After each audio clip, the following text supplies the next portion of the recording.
स्वित्झर्लंडमधील दावोसमध्ये आयोजित world economic फोरममध्ये महाराष्ट्राने 30 लाख कोटी रुपयांचे गुंतवणूक करार केले असून आणखी 10 लाख कोटींच्या गुंतवणूक करारांची प्राथमिक बोलणी पूर्ण झाली असल्याची माहिती मुख्यमंत्री देवेंद्र फडणवीस यांनी आज पत्रकारांना दिली. यातून 40 लाख रोजगार निर्मितीचे उद्दिष्ट साध्य होणार आहे. या करारांमधील 83% करार थेट परकीय गुंतवणूक असून एकूण 18 देशांमधून महाराष्ट्रात ही गुंतवणूक येत असल्याचं त्यांनी सांगितलं. त्यासोबत 16% गुंतवणूक ही परकीय तंत्रज्ञान भागीदारीत आहे. या 18 देशांमध्ये America, England, Singapore, Japan, Switzerland, स्वीडनसह आणखी 6 देशांचा समावेश आहे.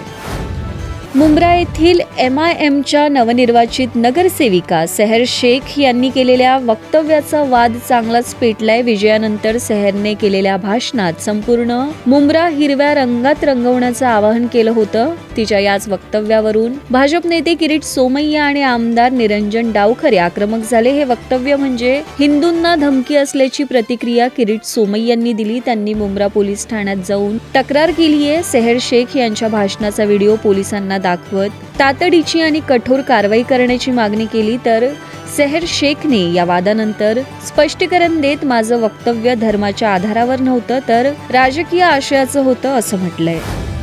अमरावतीच्या अचलपूर नगर परिषदेमध्ये सभापती पदासाठी भाजप आणि MIMच्या युतीची चर्चा राजकीय वर्तुळात रंगू लागली आहे. समितीच्या सभापती पदासाठी भाजप आणि MIMनं एकमेकांना साथ दिल्याचं बोललं जात आहे. MIMच्या नगरसेवकाला शिक्षण आणि क्रीडा समितीचे सभापती पद मिळाल्याची चर्चा आहे. MIMच्या 3, अजित पवारांच्या राष्ट्रवादीच्या 2 आणि 3 अपक्ष नगरसेवकांचा गट भाजप सोबत आल्यानं अचलपूरमध्ये राजकीय चर्चांना उधाण आलंय. अशातच आता या युती संदर्भात भाजप नगराध्यक्षा रुपाली माथने यांनी स्पष्टीकरण देत अशी कोणतीही युती झाली नसल्याचं म्हटलंय.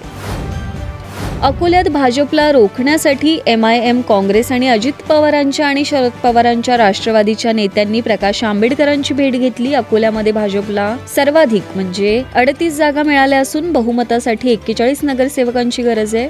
आमदार साजिद खान आणि वंचितचे नेते प्रकाश आंबेडकर यांच्यात बंद दाराआड ही बैठक झाली. या बैठकीत MIM आणि दोन्ही राष्ट्रवादीचे नेते उपस्थित होते. काँग्रेसने ठाकरे गटाला मोठा प्रस्ताव दिला होता. एकंदरीत 21 नगरसेवक असलेल्या काँग्रेसने आम्हाला कुठलंच पद नकोय, भाजप विरोधात सर्वांनी एकत्र यावं आणि अकोला महापालिकेत सत्ता स्थापन करावी असं म्हटलंय.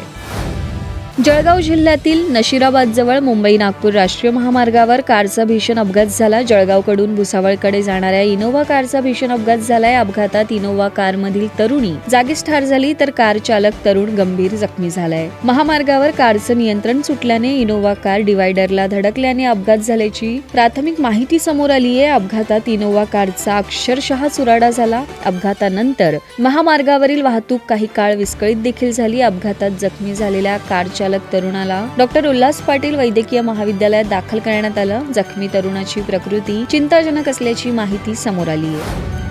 मुख्यमंत्री देवेंद्र फडणवीस दावोस दौऱ्यावर असताना कल्याण डोंबिवली महापालिकेत शिवसेना शिंदे गट आणि मनसेच्या युतीच्या चर्चा सुरू आहेत. शिवसेना शिंदे गट आणि मनसेच्या कल्याण डोंबिवलीमधील युतीवर भाजप प्रदेशाध्यक्ष रवींद्र चव्हाण यांनीही प्रतिक्रिया देणं टाळलं. दरम्यान कल्याण डोंबिवलीतील राजकीय परिस्थितीबाबत देवेंद्र फडणवीस यांना विचारलं असता सध्या मी दावोसमधील गुंतवणुकीवर लक्ष केंद्रित केलंय. भारतात पुन्हा आल्यावर मुंबईत जे करार झालेत त्या संदर्भात उत्तर देतो अशी प्रतिक्रिया दिली आहे. महापालिका निवडणुकीनंतर आता जिल्हा परिषदेच्या निवडणुकीचा धुराळा उडाला असून त्यामध्ये सर्व प्रकारचे मार्ग अवलंबले जात असल्याचं दिसतंय. यामध्ये करणी आणि काळी जादूचा मार्गही अवलंबला जातोय. परंतु सांगलीमध्ये काही वेगळाच प्रकार घडल्याचं समोर आलं. जिवंत नव्हे तर चक्क मयत व्यक्तीच्या फोटोवर करणी केल्याचं दिसून आलंय. सांगलीतील वाळवा येथील येल्लूर येथे स्वर्गीय राजाराम बापू पाटील यांच्या प्रतिमेला टाचण्या टोचल्याचे, लिंबू फिरवल्याचे आढळून आले. यामुळे पुरोगामी ओळख असणार जिल्ह्याला डाग लागला असल्याची चर्चा सुरू झाली आहे. स्वर्गीय राजाराम बापू पाटील हे माजी मंत्री जयंत पाटील यांचे वडील आहेत. पंतप्रधान मोदी आज केरळची राजधानी तिरुवनंतपुरम आणि इतर प्रदेशांसाठी अनेक महत्त्वाच्या प्रकल्पांचं उद्घाटन करतील. राजधानीत एका आधुनिक डिजिटल पोस्ट ऑफिसचंही उद्घाटन करण्यात येणार आहे. ते तिरुवनंतपुरममध्ये CSIR NIST इनोव्हेशन टेक्नॉलॉजी आणि एंटरप्रेन्योरशिप हबची पायाभरणी देखील करतील, ज्याचा उद्देश नवोपक्रम आणि स्टार्टअप्सना प्रोत्साहन देणे. हे केंद्र राज्यातील उद्योजकता आणि नवीन तंत्रज्ञानाला नवीन उंचीवर नेण्यास मदत करेल. शिवाय रेल्वे कनेक्टिव्हिटी मजबूत करण्यासाठी पंतप्रधान 4 नवीन रेल्वे सेवांना हिरवा झेंडा दाखवतील. यामध्ये 3 अमृत भारत एक्सप्रेस ट्रेनचा समावेश आहे, ज्यामुळे केरळ, तामिळनाडू, कर्नाटक, तेलंगणा आणि आंध्र प्रदेश दरम्यान प्रवास परवडणारा आणि जलद होईल.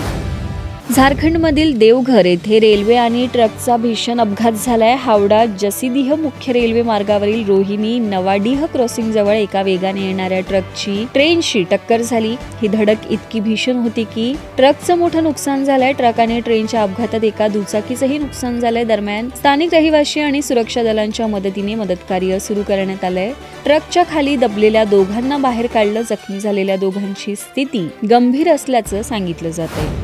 अमेरिकेने जागतिक आरोग्य संघटनेतून माघार घेतली आहे. संघटनेच्या जिनेव्हातील मुख्यालयावरून देशाचा ध्वजही काढून टाकण्यात आलाय. अमेरिकेच्या आरोग्य आणि परराष्ट्र विभागांनी ट्रम्प प्रशासनाच्या निर्णयाची पुष्टी करणारं एक निवेदन जारी केलंय, ज्यामध्ये अमेरिका आता WHO मधून माघार घेत आहे, परंतु संघटनेचे $26 अब्ज थकीत कर्ज देखील परत करणार असल्याचं म्हटलंय. राष्ट्राध्यक्ष डोनाल्ड ट्रम्प यांनी या उपाययोजना लागू करणाऱ्या कार्यकारी आदेशावर स्वाक्षरी केली आहे.